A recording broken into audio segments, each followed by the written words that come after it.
comedy can release you from your terror of death. You can treat it lightly. It's like the big bully at school. You can say, oh, I could beat him any day. Tra-la-la, as long as he's not there. What is laughter but making the unbearable bearable?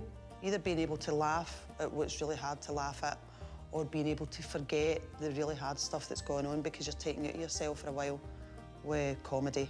And that's an immense power. I think it is definitely of my father's generation, which was the same. Very difficult for men to talk about things. Even when my dad was dying, he's like, how you doing? All right. I know. You know, that was the kind of start. Well, you're not really, you know, but I think it's easier now, but I think it's been made easier.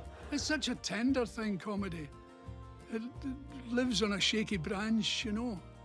It can, when it's picked up the wrong way, it can fall terribly the wrong way. But when picked up the right way, it can really enlighten people and make a situation that was awful better. In today's climate, you kind of have to be the thing you're slagging off. And that, you know, I think I'd find it quite difficult to take the piss out of an incontinence guy.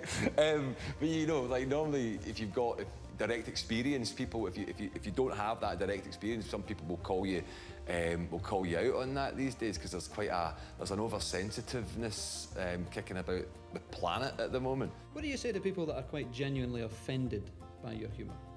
Don't come and see me. Start off. You really have absolutely no You're concern. wasting my time. Time is too short. Get out of my road. That's it. I used to talk about my father's stroke and all that. Met the other men in the hospital, guys who were seriously ill. I would make fun of it. It's just a way of dealing with it yourself, I think. My wee dad got dementia and passed away, and some of the funniest stuff that made me laugh was when my dad was in his darkest days. I mean, when he was lucid, I would tell him the stuff he did, and the two of us would laugh ourselves sick. I went to a doctor in New York, and he was a Russian, and he said, you realise it's an incurable disease? And I said, oh, come on, behave yourself. Say, instead of saying it's incurable, say, we have yet to find a cure. It gives me a wee light at the end of the tunnel. You know, don't say to people it's incurable. Who the fuck are you, the devil? It's just, you got to try.